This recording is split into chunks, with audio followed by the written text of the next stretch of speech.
can take that comically large check and shove it up your ass. Okay, okay. I respect a man with principles. No handouts then.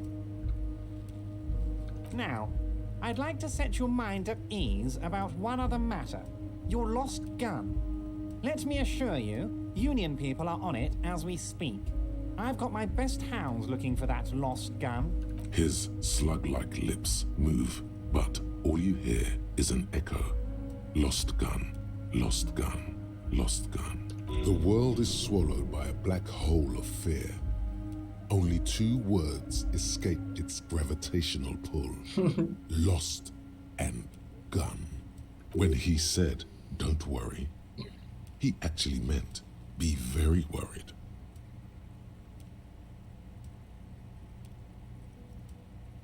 How do you know about my lost gun? I know everything, Harry. Right now, I know that you're worried. Don't be worried. Everything's going to be all right. It's not like you left it loaded. You didn't lose a loaded gun. Local children aren't out there playing with it right now, pointing it into their own mouths. It's in a safe place. I just know it. I have a feeling everything's going to be all right. It was loaded. There were 2 bullets in it. You always keep at least 2 barrels loaded. Composure, don't panic. What? That chair is killing you. Still.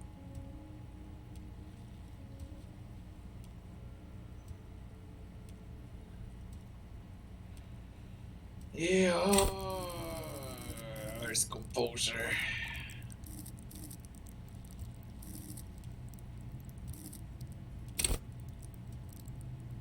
Straighten your back, keep your poker face.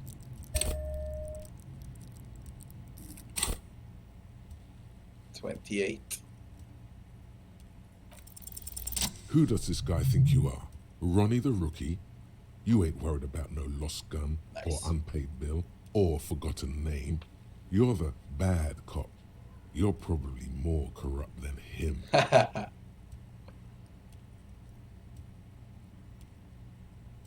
Sink deep into the folding chair, smile, and cross your hands behind your back.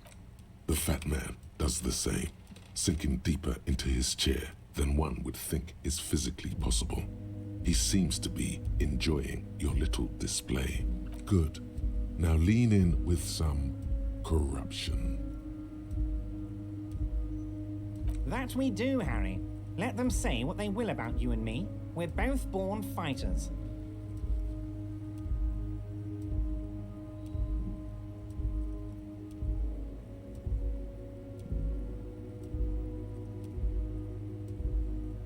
Nice bit with the chair, by the way. A good way to keep your guests on edge. Why, thank you. It's always nice when a fellow professional appreciates your work. That's it.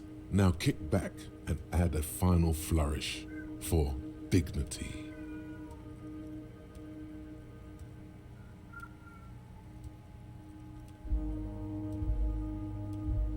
I'm not saying I'm corrupt, I'm rational. You strike me as a reasonable man, Harry. I like that in a law man. Let's cut to the chase, shall we? What can Everard Clare do for you? I think we'd like to ask you a few questions. Don't you think so, Detective? Somehow you managed to get yourself out of this one. Now quick, keep the momentum up. Ask questions. Whatever you do, don't ask him about the gun first. You don't want him thinking you're scared.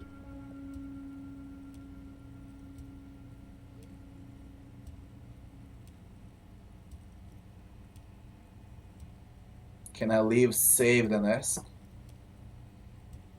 Wait. You need this to get in and out through the gate.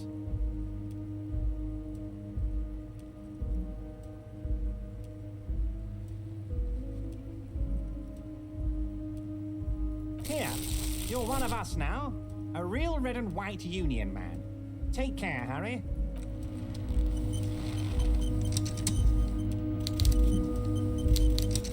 Mr. Dubois, a pleasure as always. You don't have to sit down this time, since you've already sat on that chair. Good. No penalty then.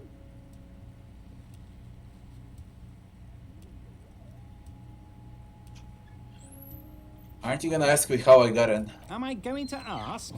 Hell, Harry. You spin-kicked my strongest man in the face. I saw it from my window. Would you ask a man like that how he got into your container yard?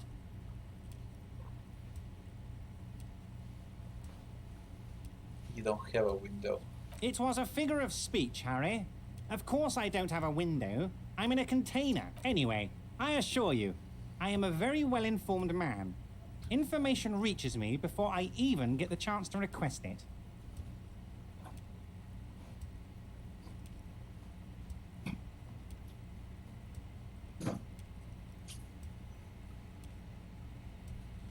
It's in the container that's outside your office. My dear Harry, there are literally millions of containers in this harbor.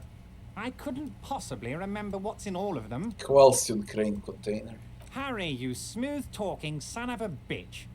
Time is a precious resource, and I don't have enough of it to count containers with you. Smooth talking. Maybe that's the way to go about opening the container. You should at least try convincing it. I'm told the Union is involved in a local drug trade. What? Harry, how could you say that to me? You know I appreciate a joke as much as any Johnny Fat guy, but I can't take slander. Are you actually investigating this? The reaction appears to be sincere, but it's impossible to tell with this guy, honestly. No comment. Harry, you wound me, Harry, in the heart. But I trust you to put this to bed. Do what you must, and let's change the subject, shall we? He's hiding his real reaction beneath courtesy. Thank you for your understanding. We will continue to do what we must. You too, Lieutenant. You know, I like you, but you never were my favorite. I'm a Harry guy. I'm Team Harry. None taken. Did we have anything else to do here, Harry? Call me Dubois. Why? Of course. Let us dispatch with the formalities. You call me Everard, I call you Harry. That's what the hanged corpse called you. Harry. So that's really my name. My God, so it's true. I didn't want to believe it, but you are a fantastic science fiction amnesiac cop, aren't you? What are the odds of that? I think the odds of that are very low. It might be a good idea to hide your confusion. I mean, see what his game is first. My memory is fine, I'm just testing you. So good to hear that, Harry. Apparently my sources were wrong. However, if you did have a spot of memory trouble, I could help you out. With my big fat folder. Words flow like a river of honey from his lips. I guess word has already reached him. No matter. No harm done. It's just a brown folder. You can't make out what's written on it. Are you trying to tell me you've gotten hold of some of our documents? Mr. Kitsuragi, would you mind? Me and Harry are talking about his lost identity right now. Asking too many questions will make you look weak.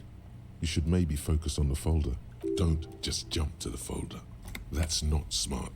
Shows you're on the edge. Do some probing first.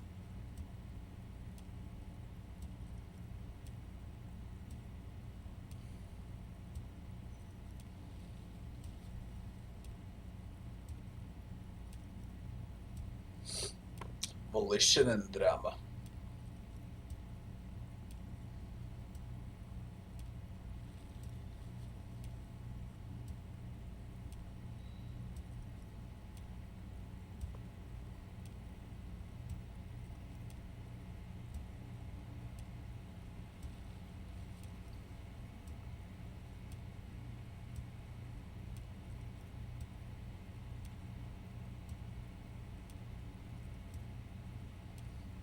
Listen to Volition. As you look at the folder, Everard covers it with his hand and pets it. He's hiding it from you because it's not a real RCM folder. It's just another one of those brown folders you saw in the file cabinet. It's not an RCM folder. Okay, Harry, you got me. This is from the Census Bureau, not the RCM. Those Census Bureau people are absolutely corrupt. You should do something about them. He got the name from the Census Bureau, and everything else from your actions here in Martinez. Yes, Mr. Kitsuragi from the Census Bureau. Like I said, Cheers, now Dante, I'm actually a cheers. very busy man. So is there anything else I can do for you, Harry? That means he doesn't really know anything about you. A pity. The mystery of you will have to remain a mystery for the time being. Yes, that's what I said. Try to keep up, okay? Let's move on. I got him on every freaking conversation there See you, is. I fucked him up. This is great. Mr. Dubois. A pleasure as always. You don't have to sit down this time, since you've already sat on that chair. Want to talk about the hanging? Oh, of course. That's your main thing here. That's why you're in Martinez. I know everything that goes on around here, and I would love to discuss it with you. I mean, it's no secret that the lynching is connected to the strike. So much to talk about. Honestly, it's been weighing on me so heavily. I understand you need to interview me. But there's a thing that's been keeping me up at night. I want to talk about the hanging. I mean, if we could just calmly talk, exchange information, we could blow this thing wide open. Yes, that sounds good. Let's do that. But I can't think straight with this thing weighing on me. You're police officers, aren't you? I have a crazy idea. You guys are basically door-opening machines, incredibly talented at opening doors. Kim, are we door-opening machines? I'm not sure I understand. If you're asking us to break down someone's door, it's not going to happen. Come now. I just need you to go open a little door for me and leave it unlocked. A simple thing. Absolutely nothing shady about it. An excellent opportunity presents itself, sire. You could win the trust of the arch-liar, pretend to play into his hand. Then, should you wish, bend his efforts towards your own.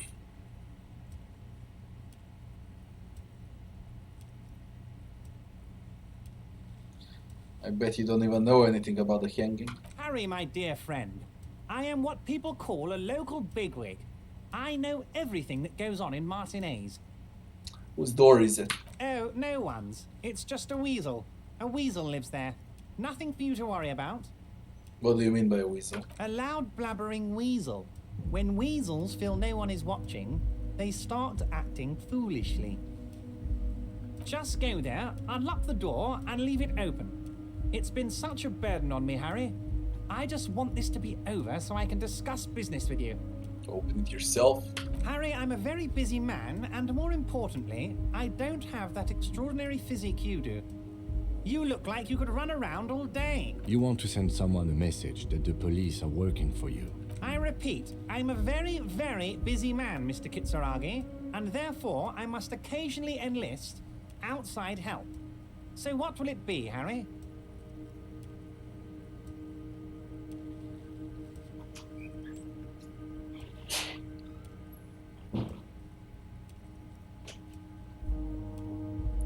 Accept or not.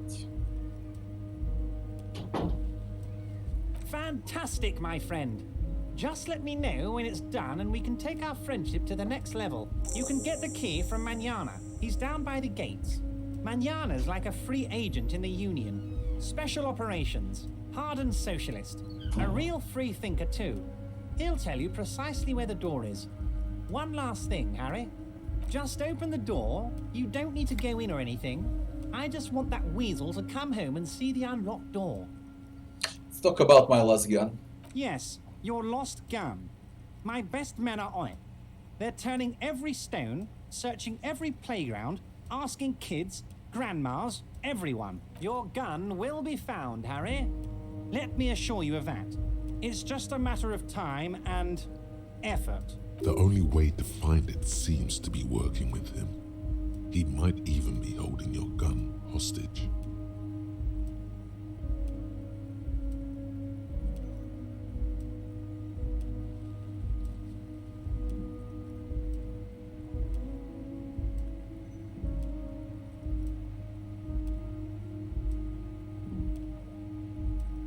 Who knows? Only one thing is certain. If you work with him, you're going to get it back. And working with him might be the only way to do it. Damn it, Harry. That's exactly what it means. I'm only kidding, of course. Of course. I understand. We help you, you help us. I met Joyce. Oh, that's very nice. I haven't gotten around to her yet. I'm very, very busy, you see.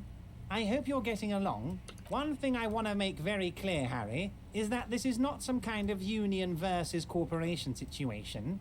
Everyone is just pals here. We're all trying to do what's best for Martinez. Don't feel like you can't cooperate with her because you and I are such good friends and I'm helping you find your lost gun.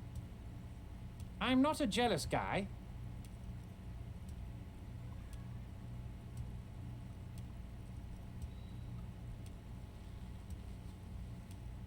Why won't you let her in to see you? If she actually wants to see me, she will find a way.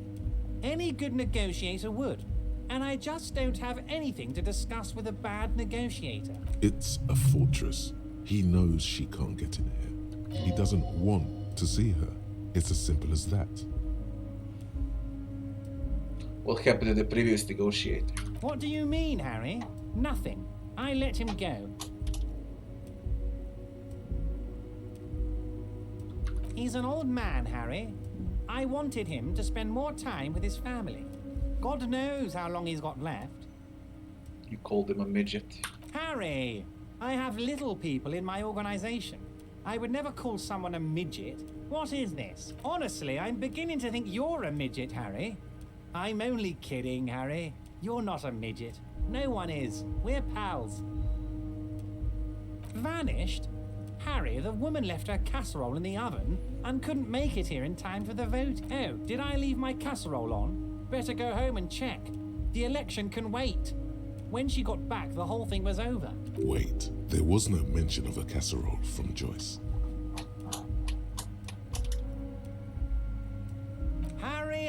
Harry. Do not fixate on this little matter. Maybe it was a rabbit stew, or a hairdryer, or an iron.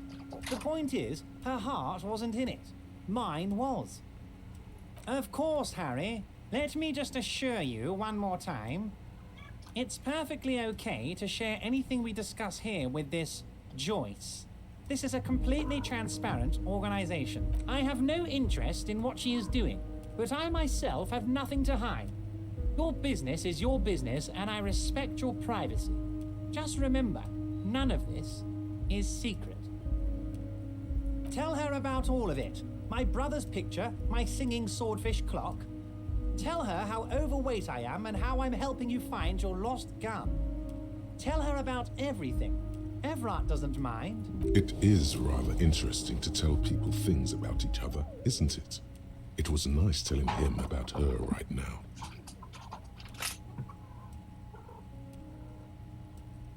There's only a shady brew left. I don't know what that means, Harry. Shady brew? There are so many moving parts in my operation, I can't keep track of them all. You know what? Don't even tell me. Whatever it is, do it. Surprise me. Just one thing. If you can, make it even shadier. He sincerely has no idea what you were talking about. And he doesn't care either.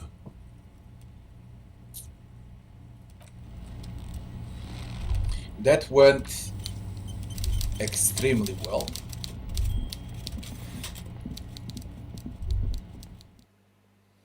Now I can get out. Don't know what to do though.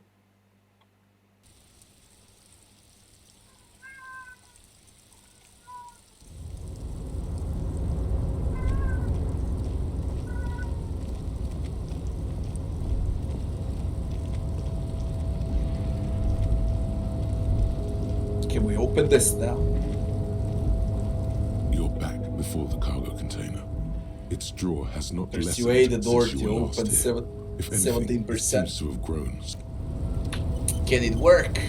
You're I back wonder. before the cargo container. Why are you? I'll make you fucking work. I wanna see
before the cargo container.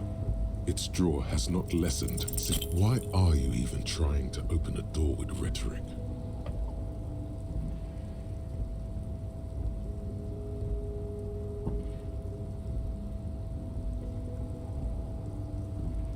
Rhetoric is 6, 8. Possible 18. 5s and above. It's doable. 5s and above.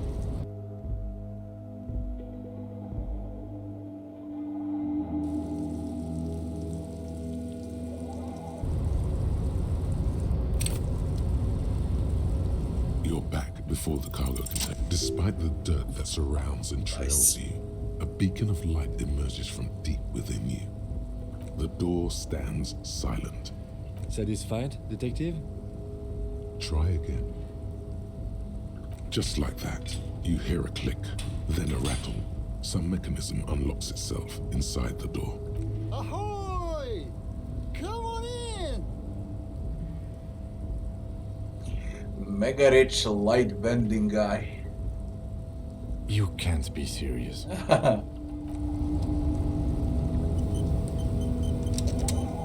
What is this?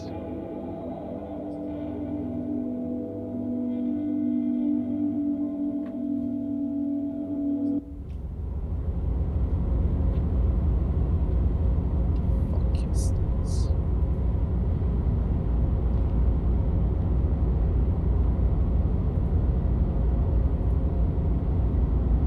The man stands at the far end of the shipping container. It's hard to say anything more about him.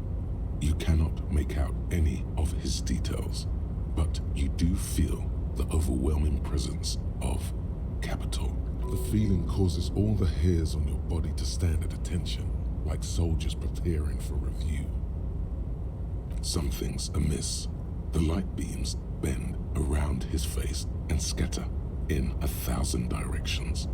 It seems the laws of physics do not apply here.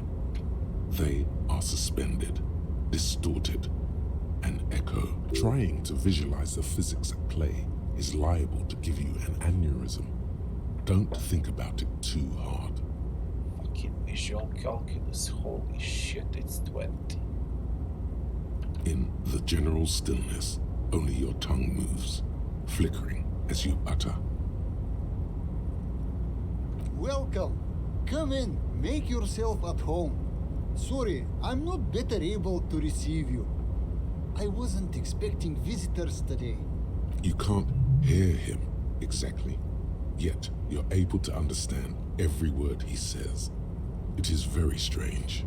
An overwhelming hum covers everything. Voice doesn't escape from him. Now, what can I do for you, gentlemen? Who are you? Who am I? Oh, I haven't been asked that question for such a long time. I don't meet a lot of people outside my circle these days. Anyhow, my name is Rustam Teodore, investor, license holder, and extremely high net worth individual. And you are? Mr. Diodor, I am Lieutenant Kim Kitsuragi of the RCM, and this is my partner. My name is Harry and I'm alcoholic detective. Pleasure to meet you, Harry. Though I'm sorry to hear a good public servant like yourself is in servitude to the drink. A man can't serve two masters in my experience. I can assure you, Mr. Diodor, that despite his vices, he is a competent detective. Oh, don't you worry, Lieutenant. I can tell a good man when I see one. How did you become so rich? Oh Lord, not this again. What's the matter? Oh, nothing. It's just that we've got this murder to solve, and yet you go around asking everyone about money. And every time I ask, are you sure this is related to the case, you say, sure, Kim, I think it is. And yet, it never seems to get us any closer to solving the case. It's quite alright. I'm used to the question by now. To be blunt, I inherited my fortune from my grandmother, who herself was an extremely high net worth individual back in Grad. All I did was take her fortune and invest it prudently. Believe it or not, it takes more than a bit of skill not to blow a vast fortune on sailing boats, bad choices, and unsupervised state policy. Actually, at the level this guy is, it takes several generations to do that. But, alright. I gotta tell you, at first, being rich is a lot of work. You've got to work hard because everything's so darn expensive. You know, prices increase exponentially at this income level. But then, once you've reached my position, it's nearly impossible for me not to make money. My assets are so diversified that I'm bound to come out ahead no matter what. Some of my lower net worth friends say to me, but doesn't that take all the fun out of it? And I tell them, not really.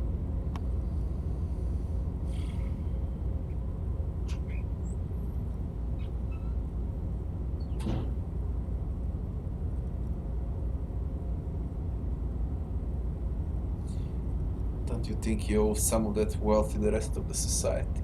Sure. And they benefit when I buy things to stimulate the economy. Do you know how many jobs it takes to build and maintain a racing yacht? Million?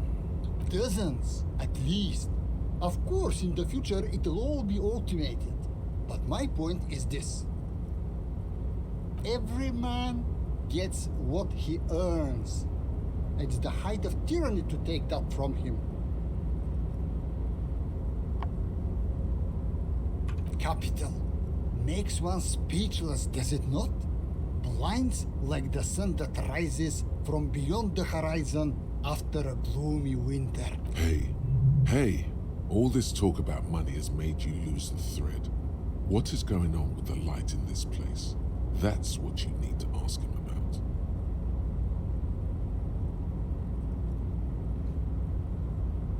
You are a rich investor.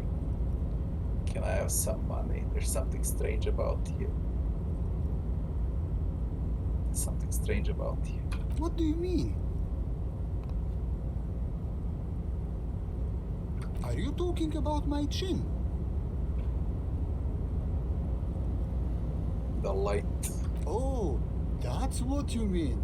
Yes, I've heard of this effect, though I've never witnessed it myself, of course. It has something to do with our Weiss-Wiesemann coefficient. The Weiss-Wiesemann coefficient is a ratio designed to reflect the difference in net worth between individuals. When the coefficient is close to 1, or 100%, it means one person possesses all the net worth. Among that group of individuals, it's been observed that when the Weiss-Wiesemann coefficient reaches about 0.96 or so, the laws of physics begin to bend around the high net worth individual.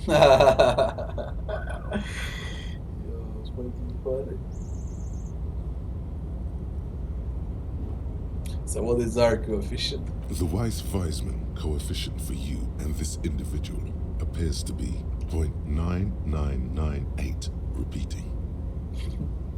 That's not good for you. Are you telling me that you're so rich that light literally bends around your face? Among other things. But calm down. I'm but a lowly single-digit billionaire. I'm calm. That's good.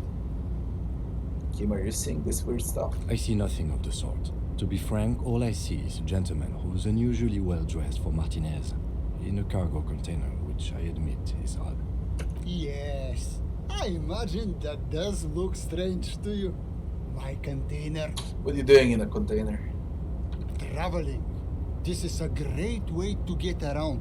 It's fun, it's safe, and it gives me lots of time to think. By the way, let me now ask you a question. Where are we exactly?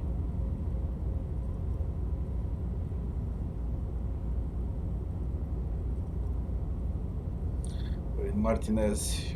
There's a pretty good hostel here called Whirling in Rex. Ah, interesting. I've made quite a few real estate plays over the years. It's a shame I can't get out and explore myself. One of the downsides of being an extremely high net worth individual is that mobs of Low net worth individuals are constantly banding together to ask for money.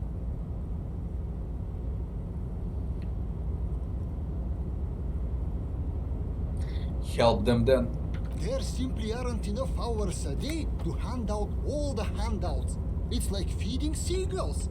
There are always more, and they never seem to do anything interesting with it, except more seagulls. Spending money is a matter of desire. I'm sure you agree. I don't have the desire for spending it like that. Smart, no? It also provides a means to hide from all the targeted advertising we extremely high net worth individuals are constantly subjected to. Luxury yachts, high fidelity portable radio systems, fail-proof outerwear, and so on. It just gets a bit middle class after a while. A bit bourgeois.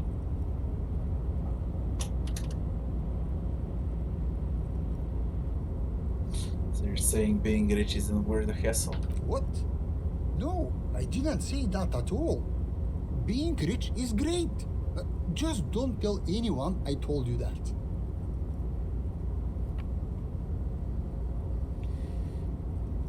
You're a rich investor, can I have some money? Could you please stop asking people for money?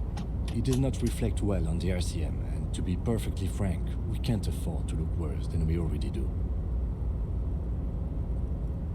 It's perfectly alright. Based on your appearance, I can tell I'm dealing with a smart man. As you may know, us high net worth individuals do not have a lot of cash on hand. Investments and liquidity are enemies of one another. I think I only have coins for coffee machines. Here is 3 real. How much can you get for this? Billionaire gives you 3 freaking bucks.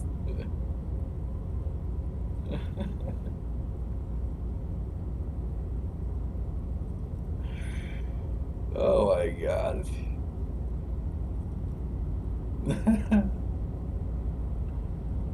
And this is his net worth.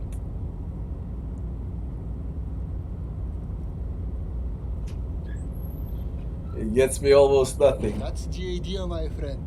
You've got to work for the rest. Maybe you can make that money grow.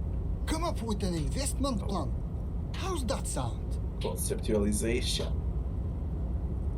Present a sound investment plan. 3 freaking %.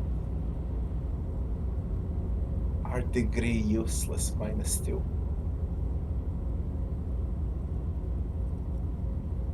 Thanks for stopping. Man, that shit was crazy.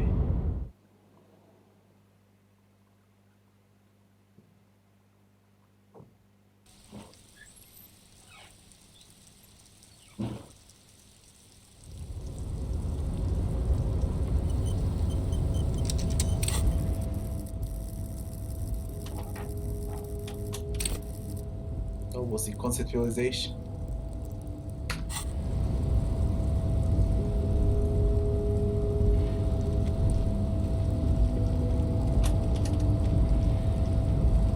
What do we do?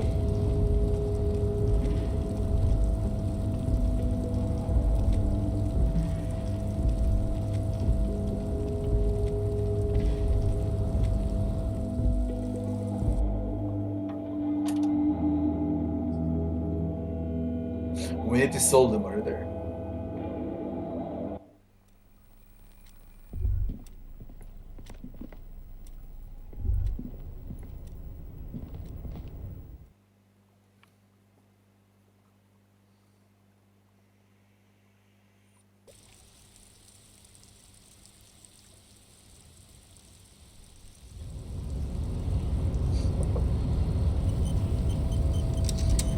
Oh, he got up. Let me see what he's gonna say now. Measure head got up. Do not presume this has drastically altered our race dynamic. True, I said nothing about our personal dynamic. That has altered a little.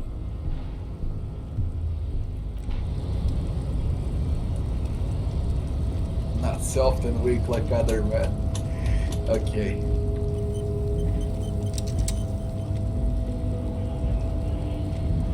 So, how'd you like our harbor? You've been in there, he means. Talked to the boss man too, probably. Not approvingly. Complete shit. It's but a rest area on the path leading across open plains. Right, you talk to the boss eye to eye, like men of the plain. If you have any more questions, I'm set to talk.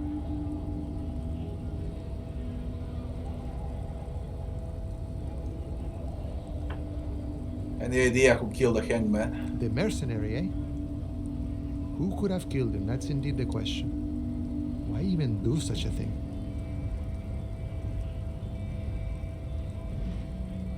In your opinion, are the dock workers involved in killing? What a thought! Why would noble workers resort to such a thing? Unless they were pushed, of course. Your dead guy was an enemy combatant. He was an agent of the opposition, attempting to undermine our honorable efforts. I ain't the murdering type, but that's just me. Large organizations like our union have all sorts of men, with all sorts of skills. He's not lying about not doing it himself. Understood. This has been of limited use. Still, thank you. No problem. I wish the best to you in your search. Sure, I'm glad it's not my search. Give me the money! Sure thing, my friend. I can help you out. He flips a coin toward you, try to catch it. The coin lands into your hand as if it has always belonged there. The swallow returns. Always glad to help out the RCM. Shame I can't do more. Things are meager at the moment due to, you know, the winter's fat is slowly running out and all. Still better than scabbing though. Gotta spend money to make money. Aye, you lost me there, Honcho. But it's okay as long as you're not a sorry-ass scab. You got a key for a door. A key, huh? What door is this key supposed to open? I was hoping you could tell me. Of course, I got you. You don't know anything. I got that key right here. And let me tell you, it's mighty good of you to help us out during the strike.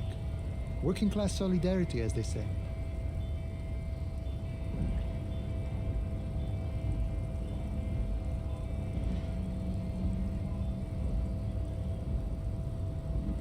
I'm not really doing this for political reasons. Oh, so the none of the above type are you?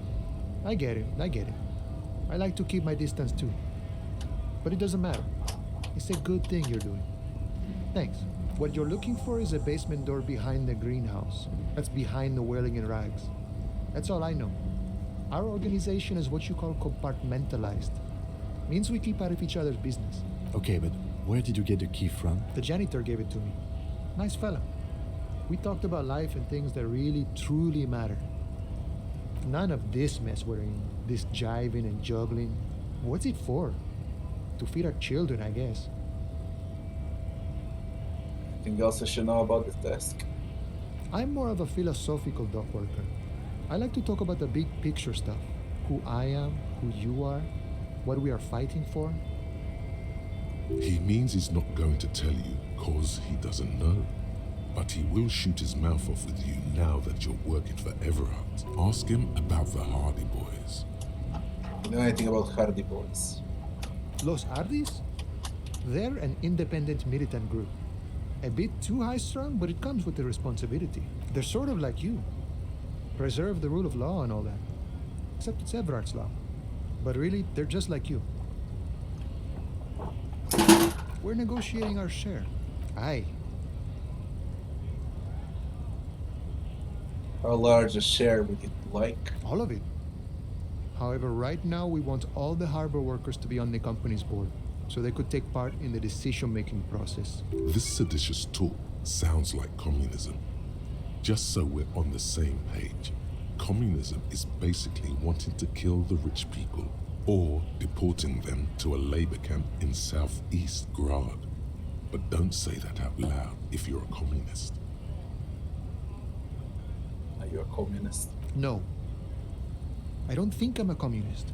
Seeing something of value and saying I want it all to myself is a much older and simpler notion. No science to it at all. Even a weak child can think it. The only things holding someone back are I can't and I shouldn't. You shouldn't take what's not yours. Then how can anything ever be mine? But that's okay. We don't have to agree. The prairie is wide enough for all of us. What can you tell me about Everard? I think it's best you make up your own mind now that you've met him. In my eyes, he is a capable organizer and a decent businessman. I guess you kind of get to be the village chief. He oversees the harbor, makes deals with the owners or other relevant parties, watches out for his own. By that, you mean corruption? By heavens, why would he not be corrupt? We live in a harsh and disordered world, see? And in this world, the old man is corrupt for our benefit, and we know it. Appreciate it even. He is, personally, not too lavish. That does seem lavish to me. He is reasonably lavish, sure. That's his prerogative.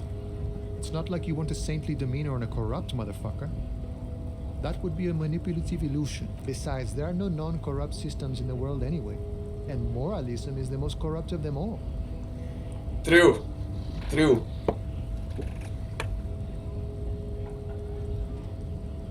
This man has political theory, and it has not failed him today. Sure, I've had the necessary free time.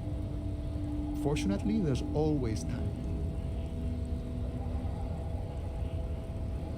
The look in his brown eyes conjures up an understanding. For him, having command of his time is the most important thing. It all comes together now.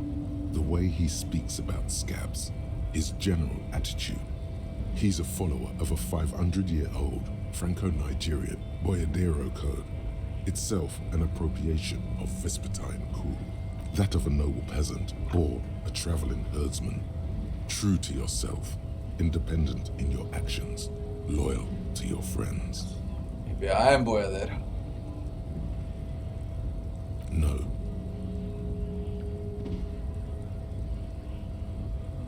I could. No. The man sits on the railing, his hands reaching far and wide. Good talking to you.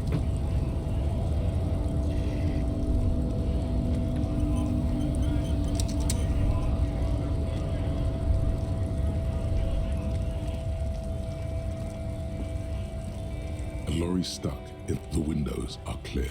They've been recently washed. You can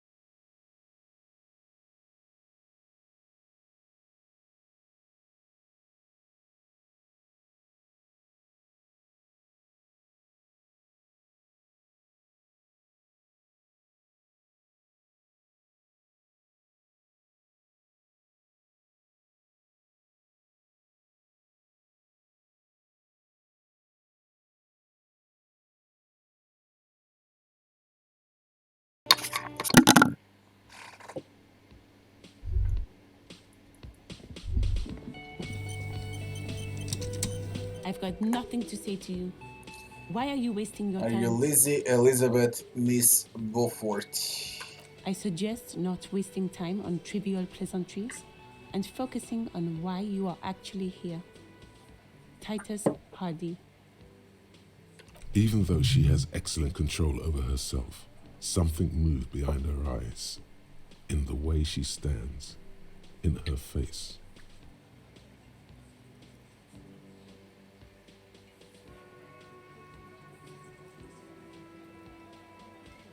You are not here to chat up the legal counsel. You are here to question these men. I am not. You could be Liz. You could be anything. You could even be a model. Even a mod? Glenn, I went to law school. A cook now. What are you brewing here? The man ponders his cooking utensils and gives you a little nod, acknowledging your presence.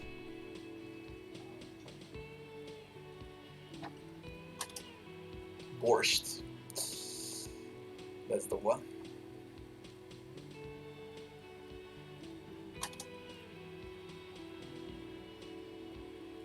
Speak Revacholian?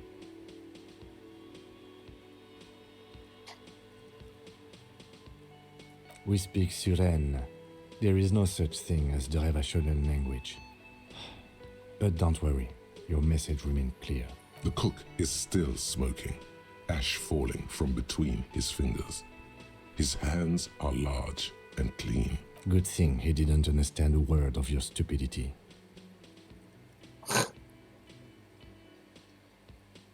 What's behind the door? He looks up at you, then looks away quickly, shrugging and muttering something to himself. Shrugging is an international sign for, no, I don't know what's behind that door. You friends with Manana? The mention of Manana gets his attention. He smiles and delivers a whole slew of unfamiliar words and lively gestures. Then he falls silent again. What borscht are you making there? The man says a couple of sentences in that strange language of his and then seems to wait for you to speak. I'm pretty sure he asked you a question. He doesn't know your language. You can just say something cool in return.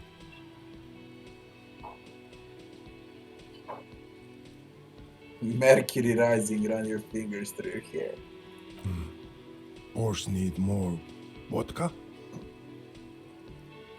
Okay, so it's vodka that keeps the men happy and in good spirits. Clever move by the Union. Of course, vodka. Now that makes a very, very special borscht indeed. Turn it up and then ask for some yourself. Turning it up seems like a dangerous idea, honestly. The place is a powder keg.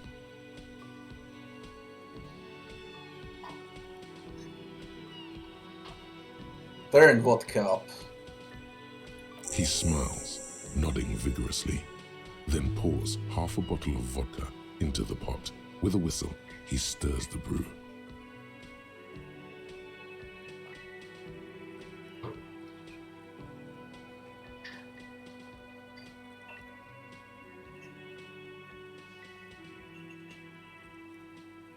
The place is a power. Nah, something bad is gonna happen because I did it. It's for the union workers. That's actually bad. That's actually very bad.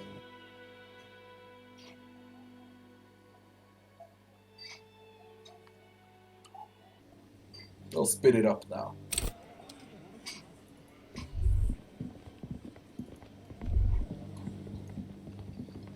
The man ponders his cooking. Speak Revacholian? We speak Suren. The cook. Good thing he didn't understand a word of your stupidity. He looked, shrugging is an internet. The mention of Manana gets his attention. He's the man are pretty. He doesn't know your language. Okay. Turning it up seems like a dangerous idea, honestly. The place is a powder keg. Cut it. The cook gives you a long, disappointed look, then turns the stove off and seems to wait for you to speak. Alright, get rid of the chems so I can wash the boots. There shouldn't be anything else. At least I think so. Can I help you? Can I... Another thing. Great. So the phone line is dead? Yes, and the phone company is taking its sweet time sending someone to fix it. Losers.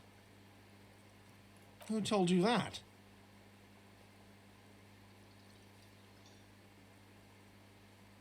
Fine, yeah, it looked like someone had messed with the wiring. It was shortly after the hanging, but I don't know if it's at all related. Plenty of assholes around here who aren't murderers. If you do find out who cut the line, though, let me know so I can forward them the repair bill. Yes?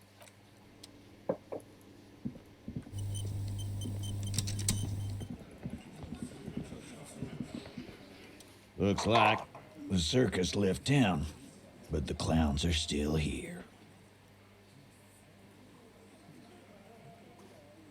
Establish authority. 3%.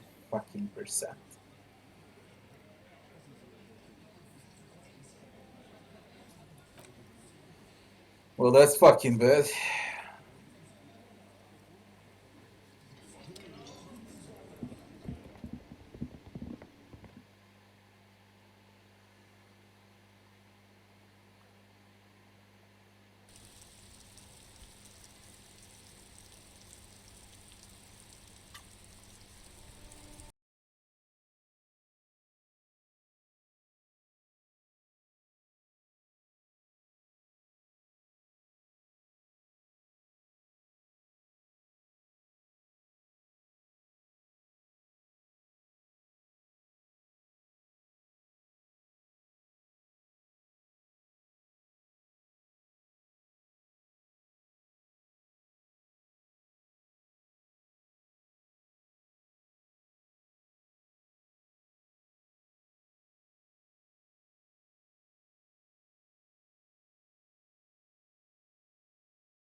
+50 years above.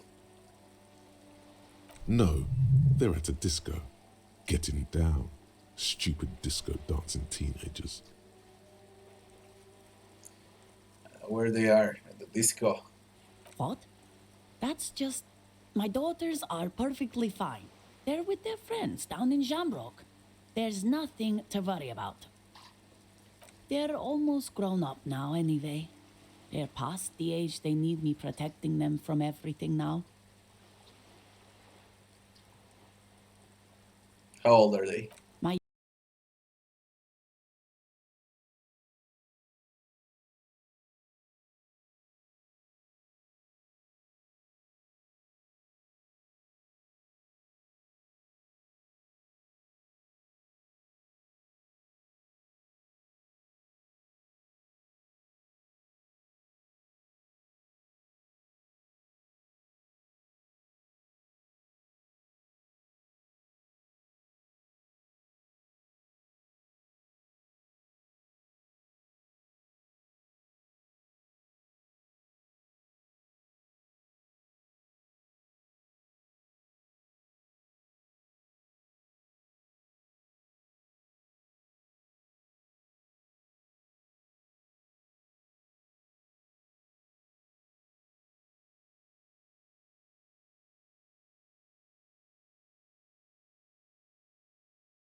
you. Are we not human? Are we not curious to hear another person's take? It's only natural. We would only be gossiping. Intellectually speaking, it would be quite interesting to hear what she has to say about these things.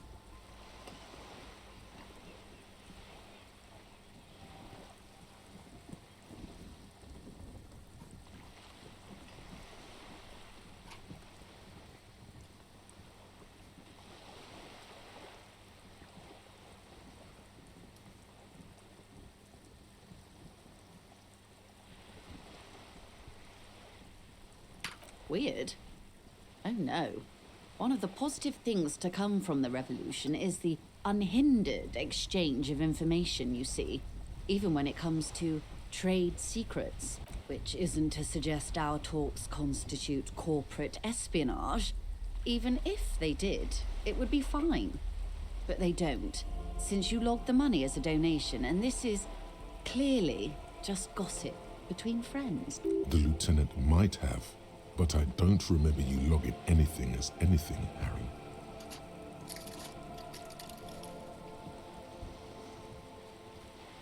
Did you now? What sort of borscht is he making? The strike brew. That's a classic. And by turn up the heat, I presume you mean put more alcohol in it? I turned the knob. Beyond curious. I will choose to interpret that as you turning the alcohol in the strike brew down. For the sake of our professional relationship.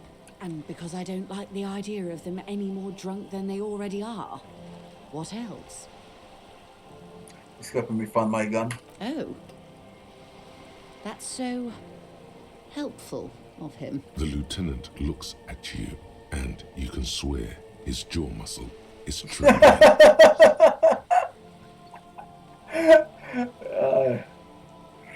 He's able to contain the anger and surprise. Unconventional police officers sometimes lose their guns. They then go around and tell people about this, to gauge their reactions. It's all part of detecting. Incredible. Simply incredible. And how is it going? Has this detecting produced a gun?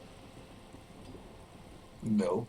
Well, maybe he's not as helpful as you thought then. Is there anything else? Man, it was fucking hilarious. Of course, detect. Until then, is there anything I can help you with? This was so fucking hilarious.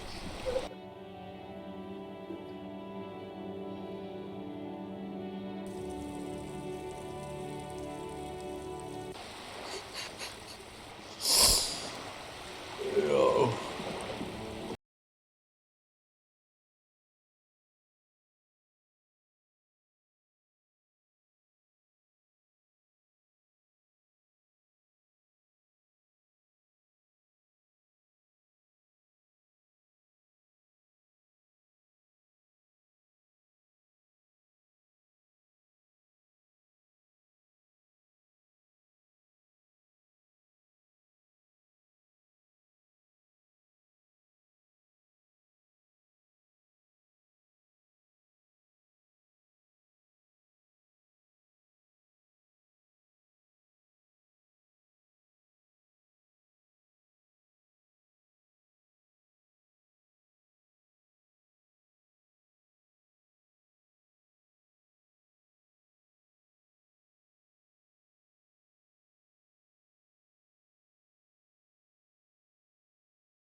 Comes the faint sound of a broom sweeping across the concrete floor. The police? Everyone knows the police. I'm not joking. No. Go check. Backyard door. Freaking grandma, man.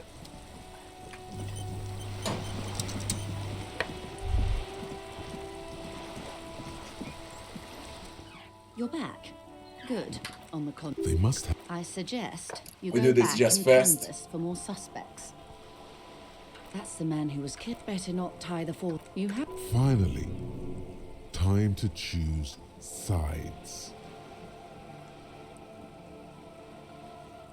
How did you like him? I didn't. Oh, come on now. He has his uses. How else would he have stayed in power all these years? Or wait, actually, corruption. That's how he's done it. Fantastic, worm-like corruption, reaching into the bowels of the earth. The position of my unusual colleague does not reflect official policy. I hope you understand. The RCM does not pick sides. Of course. And I don't expect you to share anything he told you with me. I'm not a corrupt. How could I stop you? Intellectually speaking, it would be quite interesting to hear. Weird, which. The lieutenant might have, but I don't remember you logging anything as anything. Did you now? What sort of borscht is he making? The strike brew. That's a classic. Turn the heat down. Beyond curious. And because I don't like the idea of them. Of course. Until then, is there anything I... That's all we can do. Get XP.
turns her head to face the coast and nods disdainfully toward Joyce, performing maintenance on her boat. Hatred, disgust, it's difficult to tell which of the two is more present in her girlish feet. The woman on the boat does not notice her staring. That is on her. Someone's got to keep an eye on her. Ozon is an archipelago 2 days' travel away from Rivershot. Its moneyed residents, used to posh restaurants and upscale boutiques, rarely have reason to visit Martinez. On a first-name basis with her, are we? Piggy's moving up in the world. Why all the negativity? Have you got a crush on her? Aching for an opportunity to defend her honor. Catch you later, Cindy. We go up. A few more things to do. And then we can remove the corpse with Kim. Then I'll do the boots. That's the order. Now this was locked. There was a task. He said do not This enter. must be it. The basement door is weather-worn. The copper nails holding the upholstery in place have turned green from sea air, and there's a knocker shaped like a lion's head. Knock. You knock silently. The upholstery muffles the sound. No response comes from the apartment. I guess no one is in? You're pretty sure the owner of the apartment isn't here. It's safe-ish. Press your ear against the door. The leather upholstery is worn and rough against your jaw. You don't hear any movement. In fact, it's oddly silent in the yard around you. No birds chirp. Lieutenant, what is your opinion of this task we're undertaking? Let's be honest. This isn't what I joined the RCM for, but every day tells you something new about yourself.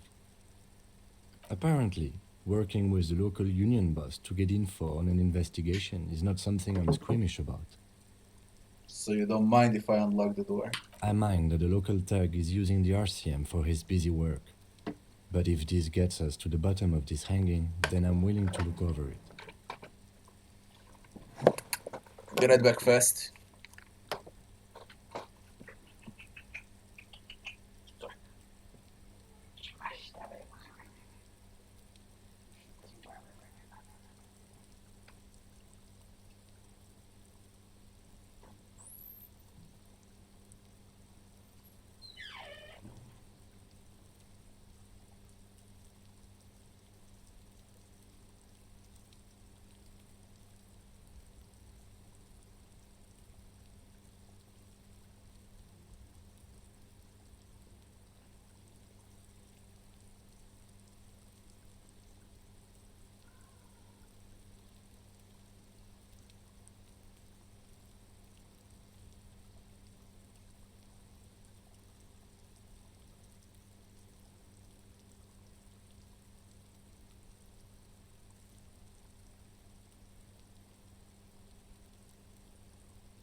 On the other hand, we could just leave and tell Evrard we opened the door.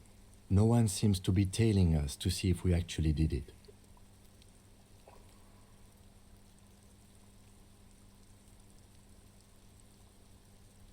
Yes, presenting a fabrication is known to get results here and there.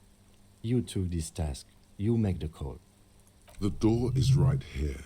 You can just open it and be done with this. Unlock.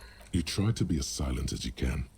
It takes a bit of rattling of the handle to loosen the bolt. Finally, the door unlocks with a small clack. Thoughts race through your head. There's nothing else to do than to leave and tell Evrard. No conceivable reason for you to intrude on the premises. I'm entering. No conceivable reason. I'm entering immediately. Let's see what's in.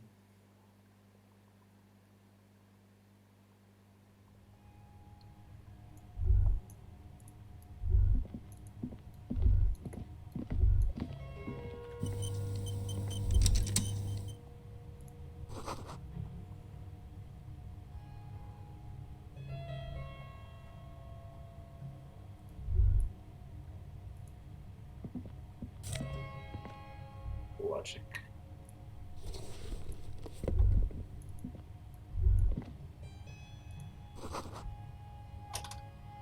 Hidden world of walking sticks. Red sun on the flag. This is the flag of Revachol, the suzerainty. What's with the sun? This isn't just one sun, but there are little suns dancing around the big sun. This is the sevenfold sun miracle. What's the sun miracle? It's an optical atmospheric anomaly the first settlers saw. Happens in cold weather. 6 small suns around the big one. This complex halo phenomena is how old Revachol got its flag.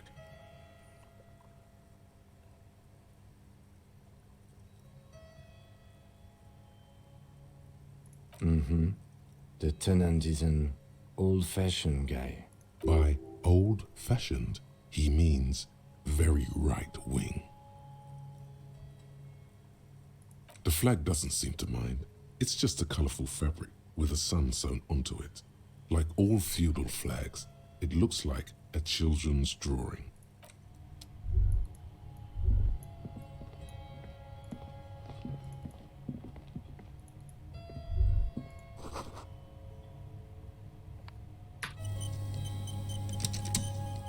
This? A row of mugs sits on the shelf. Each one depicts a human figure. A dark-skinned woman grinning amidst mysterious symbols. A broad-shouldered man shoveling potatoes, and others. Tap on the mugs. A little ring. Though cheerful, the images on the ceramic make you vaguely uncomfortable. Was getting TV series treatment. Disco Elysium?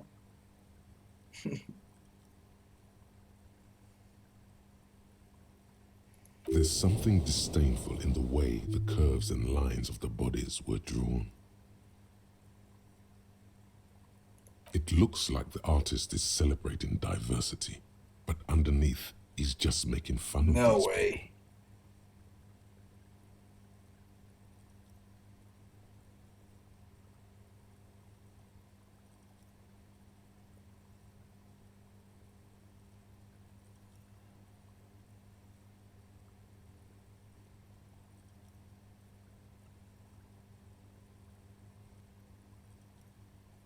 Cynical, slippery bastard.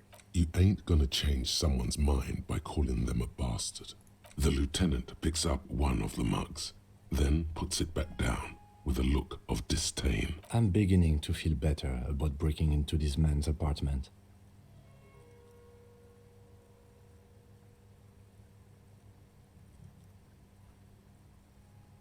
About your yellow man mug and compare. Yes, your broken mug friend would feel very much at home here. The same humor, the same mocking lines. There's the missing tin soldier. Whoever lives here might have used the Whirling's container to dump his trash, and now they've drawn the ire of the Union. The plot thickens, as they say. An interesting little clue. Let's see where this goes. Clues have a way of magically connecting to other clues down the road. Perhaps you should break into apartments more often. Who knows? I'm not expecting too much from this clothes in the trash lead either way. It might turn out to be some random local matter, but still, a nice coincidence. You could ask Everard who this person is once you're done here.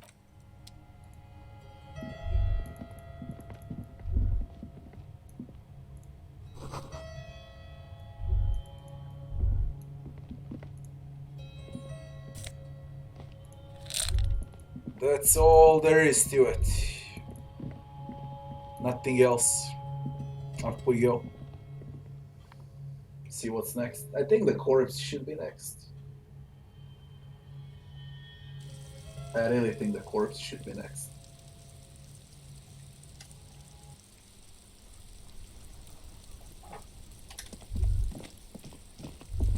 Can I get up here? You see a young man Smoker on a on the balcony nursing a cigarette. His eyes have been following you for a while. Not looking for any trouble, officer.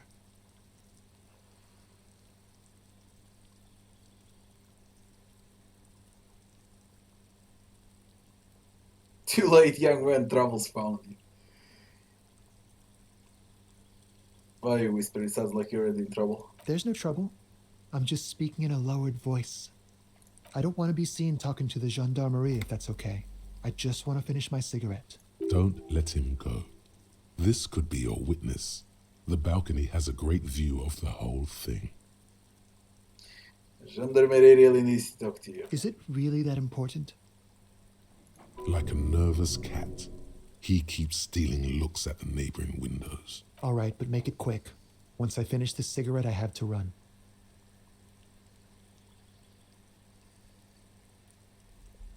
I need to get inside this apartment building. Can you help me? Help you? No, sorry, gendarme. I have to run. Tell me your name. My name? My name is Martin Martinez. That's definitely not his real name. You're not actually called Martin Martinez. No, of course not. Could you please lower your voice?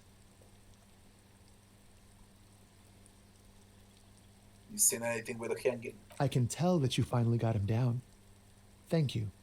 It was quite a disturbing sight, even by Martinez standards. What were you doing last Sunday? Oh. You already asked me that, didn't you? Wait, is someone else investigating the lynching? Did you look at Kim? No, not you two. Some more muscular type. And when did you speak to this more muscular gentleman? Last week? I don't know. Look. He's an actor declaiming a soliloquy. See how you hang on his every word? You didn't answer the question. What were you doing last Sunday? I had a friend over. It was my Sunday friend. What's your friend's name? He doesn't reply, gesturing no with his cigarette. In the neighboring windows, you can see faint reflections of his silhouette, all from different angles. No. We won't. Now, if you'll excuse me, I really need to get going. Convince him to stay. Let him go. Please work. Please fucking work. What is it? Suggestion?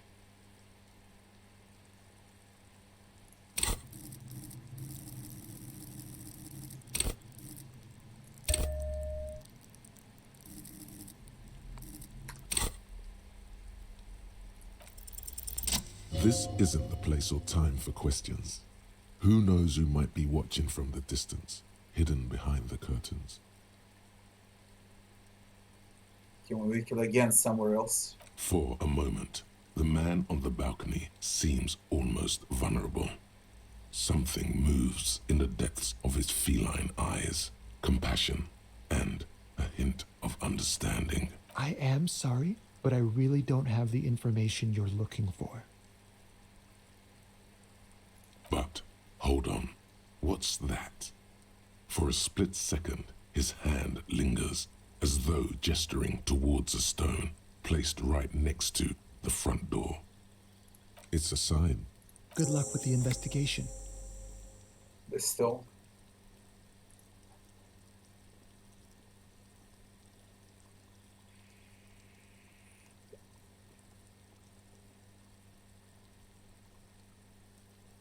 He's gone.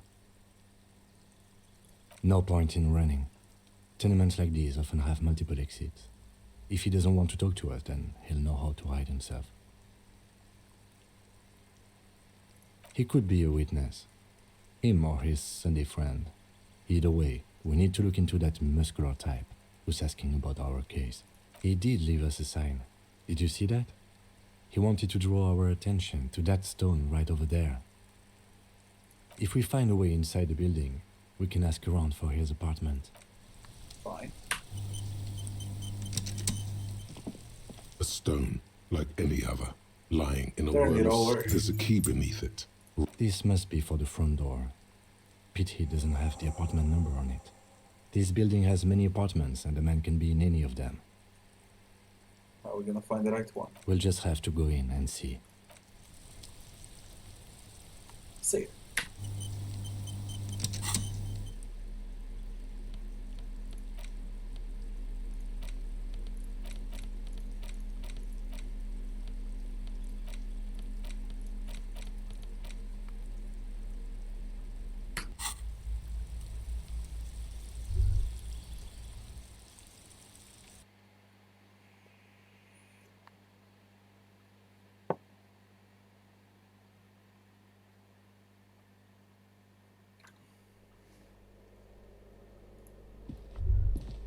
Here we go.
Here's where the magic happens. Look at the bottom. Light reflects off the green glass of the Commodore red.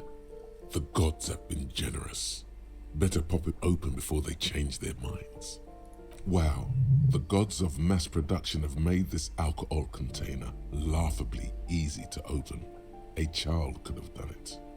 Open the bottle. There's a satisfying pop as the cork jumps out, and the hair on your back rises like an army at attention. You've been here before. Welcome back, detective. You're home now. What will be the repercussions if I take a sip? Nothing. Some mental stuff. Nothing to be worried about. Physically, you'll be strong as an ox. Take a sip. A golden sun melts down your throat. Physically. Its rays filling your nostrils with sunshine. Your stomach melts from it into a happy, gooey mess. So does your mind. All the bad things are melting. You're you again. A real cop. A real detective. God, this fucking game. Incredibly well done. Incredibly well done. From the void we came, and to the void we must return. So many colors.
covering a stack of utility bills. Right next to it, in plain sight, sits a small bottle of amphetamine, conveniently equipped with a straw. Take the speed from the table. You pocket the bottle as if it were the most natural thing in the world. We got speed now.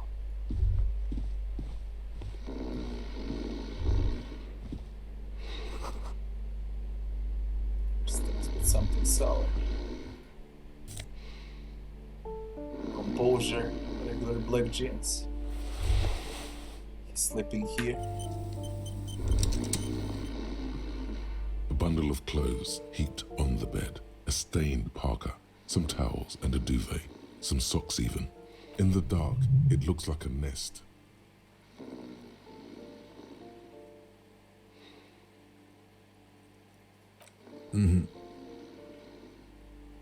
Slowly reach out your hand. Something underneath there is breathing. Keep extending your hand. Your hand touches a greasy duvet covered in cigarette burns and ketchup stains. You hear a growl.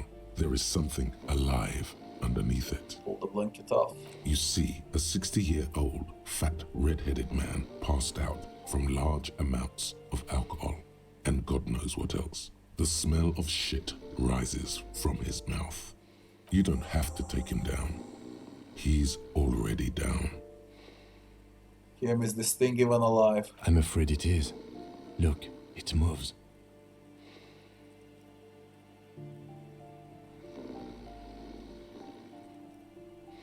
And look, the other foot is camouflaged by a striped sock bearing the name Max Tor on the sole.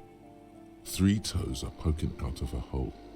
Max Tor is a gas company. He's wearing free socks from a gas company. They probably came with the bills.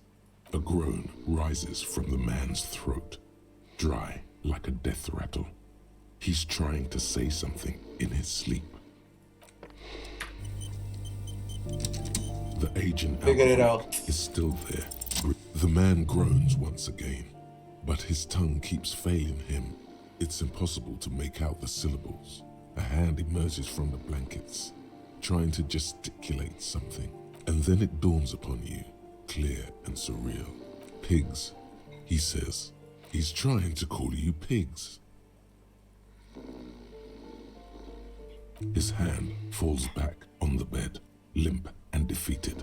A loud snore escapes his mouth. He's asleep again. At least he got to say his piece. Is this Kuno's father we're seeing? Well, judging by the color of his hair, I would say yes, it is. The lieutenant's right. The man's unwashed hair bears a familiar ginger tone. Even the hair on his chest is coppery. The light from the window falls into his half-open eyes.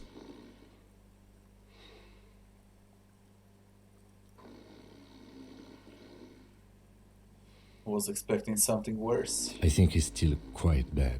I mean, what he has come to. This man won't be feeding his family anytime soon. Not that he was, but... A pair of half-open bug eyes is staring back at you from the dark, empty, and frozen. It's clear that the person behind them is not awake. What happened to his eyes? Can't you tell? It happens to exceptionally committed substance abusers. They fall asleep with their eyelids still open. Not a pretty sight. Serious damage, not sure he's not dead. Fucking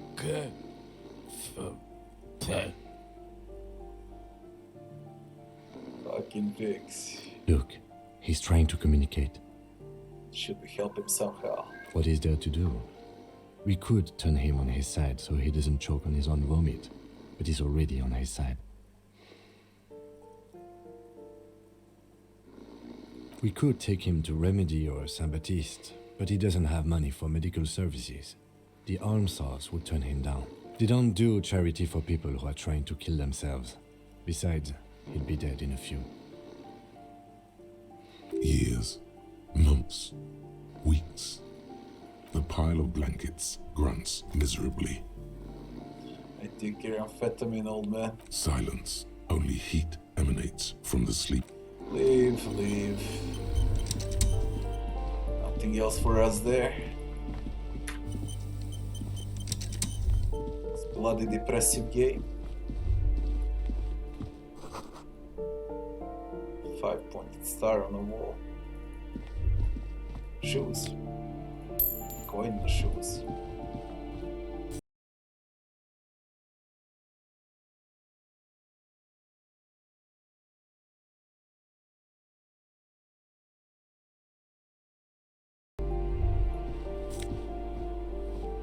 Postcard.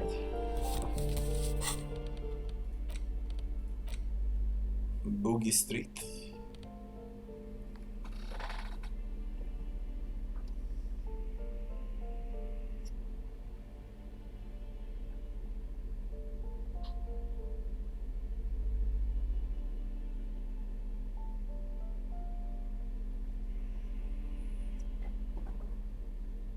What do you mean? It resets achievements on its own. It never happened to me, Dante.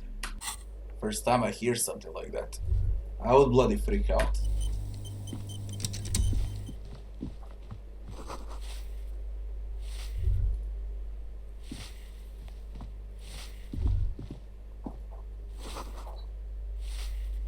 Firing squad for the rich.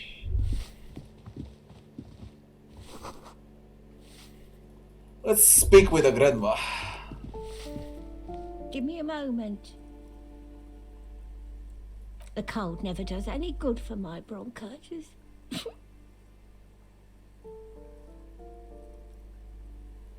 Should we call a doctor? I'm fine. Fine. Don't you worry about me.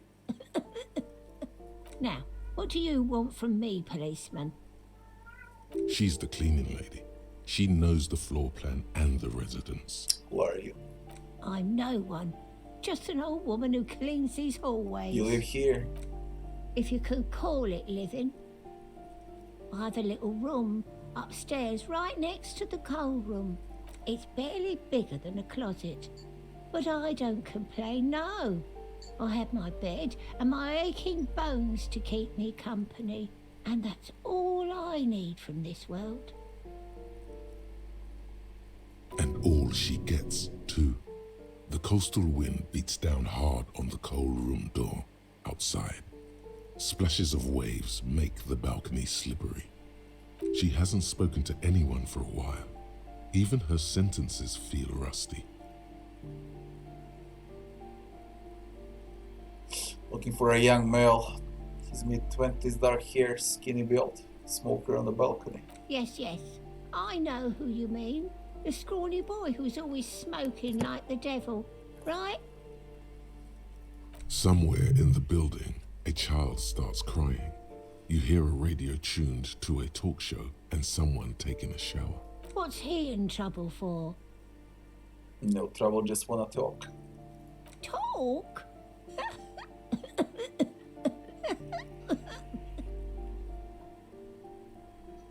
What was so funny about that? He lives upstairs in room 28. Go to the balcony. It's one of those doors there. He's usually home in the evening. Thank you. We should go check out his apartment on the balcony. Question about apartments. Ask away, policeman. Who lived in a foreclosed apartment? The hell am I supposed to know? Another nut job, I assume. People come and go. I don't keep an eye on everyone. They probably just moved or died. Hopefully somewhere else. The man who lives at the end of the hallway. I don't want to talk about Deweeters. What? Addicts. All of them. And sometimes I hear them screaming. They don't like me cleaning behind their door. Think I'm listening in on their fights. It was dirtier there. After the janitor's closet. She avoids the end of the hallway. We saw unpaid utility bills. Aren't they going to be evicted? No one likes them in this building. It's only because of the kids they haven't been thrown out. I don't like talking about those people. Tell me about Cindy. The artiste? Nothing I can do about her, I'm afraid. She ruins the walls faster than I can clean them. Still, she leaves an old lady to her business. More than I can say for it.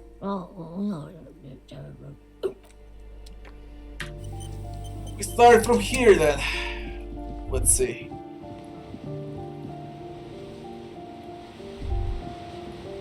A shift in temperature.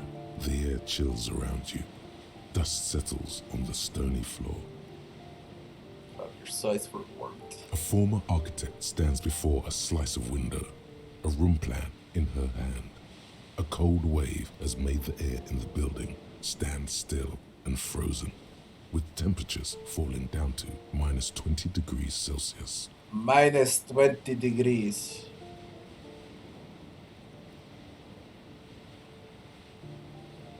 Is red from the cold. She's breathing on her fingers, clasping the plan. Traces of sadness are visible in her expression. Faint pencil lines on paper depict the same place, but a missing eastern wall connects the room with the neighboring apartment. Ideas for arranging the furniture have been jotted down. Look around. It's clean and empty, with new tapestry embellishing the walls. A standard HB graphite pencil has fallen off a three-legged stool in the middle of the room. She had an eye for beauty.